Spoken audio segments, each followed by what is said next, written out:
it detected the first Sputnik nearly 70 years ago, and it's detected extraordinary objects like neutron stars. It's provided tests of gravity, and it can do all kinds of things. So a big dish is very flexible, and one can't say that it's got to the end of its life. It's been sort of upgraded on the software recently, and the surface was replaced by a much smoother one a few years ago. So it's being kept up to date. So it has a lot of mileage still left in it. The Jodrell Bank Observatory is facing a major crisis after the UK's Science and Technology Funding Council announced its decision to withdraw scientific funding by March 2028. The current grant amounts to some £2.8 million, and the University of Manchester, which helps operate Jodrell Bank, has warned that without alternative funding, the Lovell telescope would be forced to stop its scientific work of discovery. Joining us now is Lord Rees, the former Astronomer Royal and, of course, extremely well-respected physicist and scientist. Hello to you. Hello. What do you think of this decision to defund Jodrell Bank? Well, let me start by saying I don't always agree with leading articles in your newspaper, but on Friday you had one that started off saying this. It said, saving 0.03% of the science and innovation budget by shutting down a world-famous research institution is the very definition of state-sanctioned short-sightedness. And I go along with that. I think if you look in the wider perspective, the shutting down of Jodrell Bank is obviously a complicated decision. I don't deny that, but I think it is a mistake. Is it still scientifically relevant, or is it, a very venerated relic from the past, a historic relic, if you like? Is it still doing stuff that needs doing? It's still, yes, it's been part of something called the Merlin Array, which is 7 telescopes spread around the UK. And that perhaps is in some sense becoming outdated, but the big dish itself is one of the 3 biggest dishes of its kind in the world, and it's been very versatile. It detected the first Sputnik nearly 70 years ago, and it's detected extraordinary objects like neutron stars. It's provided tests of gravity, and it can do all kinds of things. So a big dish is very flexible, and one can't say that it's got to the end of its life. It's been sort of upgraded on the software recently, and the surface was replaced by a much smoother one a few years ago. So it's being kept up to date. So it has a lot of mileage still left in it. And I've heard it said, I'm not an expert, that it could have a role actually in the defence of the country against missiles and drones. Is that right? I think it could, because it's got the sensitivity, because the big collecting area, and it can be moved. So it does have that extra balance. And if we think of other things it could do, it's being used part of the time to look for evidence of extraterrestrial life and things of that kind. But I think perhaps I should make one other point, which is that it is, of course, an iconic building. It's Grade 1 listed, and one would say it's well known to the wider public as Stonehenge's, and it's the best known scientific instrument in the UK. And the Jodrell Bank Centre is, of course, Centre for Public Understanding of Science. It has wonderful programs for the public, and that obviously would not exist in the same way if they didn't have this iconic monument, as it were, in the centre, which is still doing active science. What would be the impact on Britain's astronomy and astronomical research were it to be shut or shuttered? Well, when we step back, of course, the UK had a good start in radio astronomy in the 1960s, and before that, and that's partly because it rains so much, there are not many clear skies. So the Brits could never be world leaders in optical astronomy then, but they could be world leaders. They were for a time in radio astronomy. Now we can, of course, do optical astronomy very well by collaborating with many other countries and having telescopes overseas.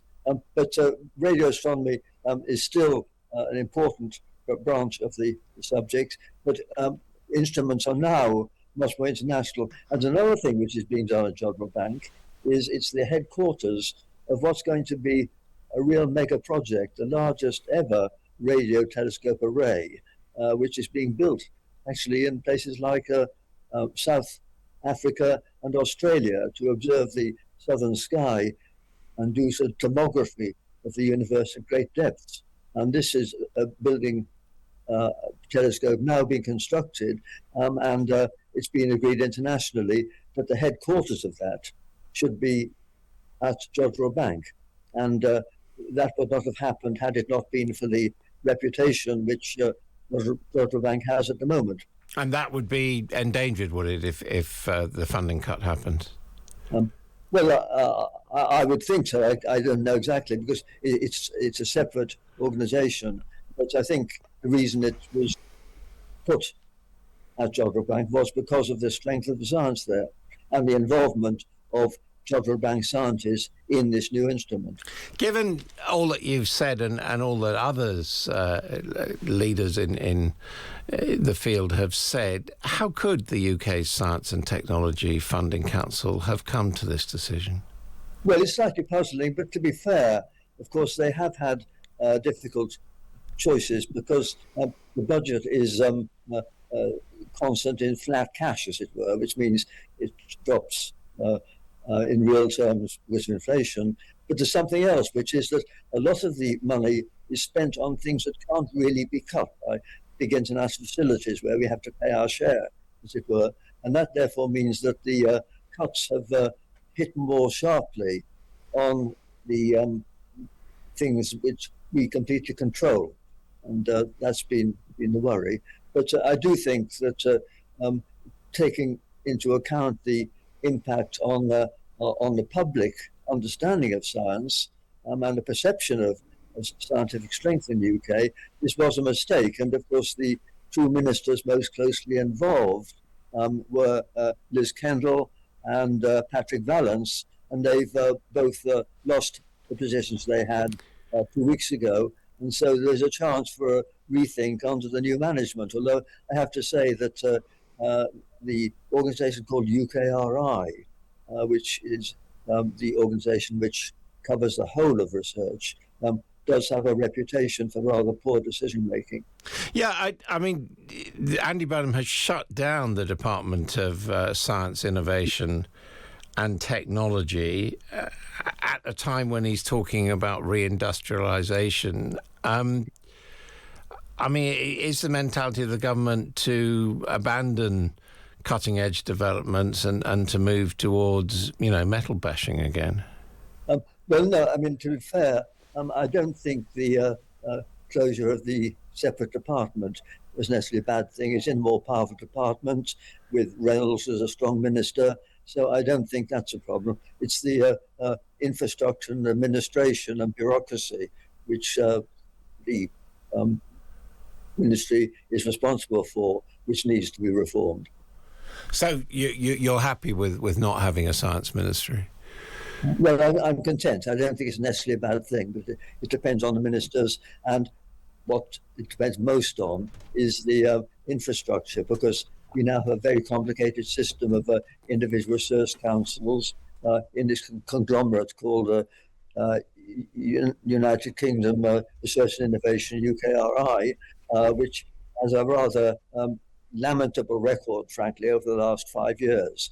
And I think that needs to be reformed, and then we have to get better decision making. But I don't think we should forget that the decision making is hard. They're going to have to cut some good science in order to balance the books, and we expect that. There's always been a tension between different projects, and it's just that this particular one does seem mistaken, given that the telescope is such a iconic building, and it will have such an impact on the view of young people on the state of British science and things like that. Do you think there is the money there to save it? Well, as I say, it's 0.03% of the money that's already committed to UKRI. And so it's not a question of money, it's a question of judgment.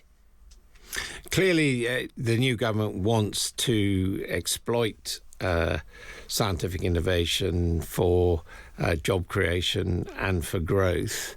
What would your advice be? What's the best way of doing that?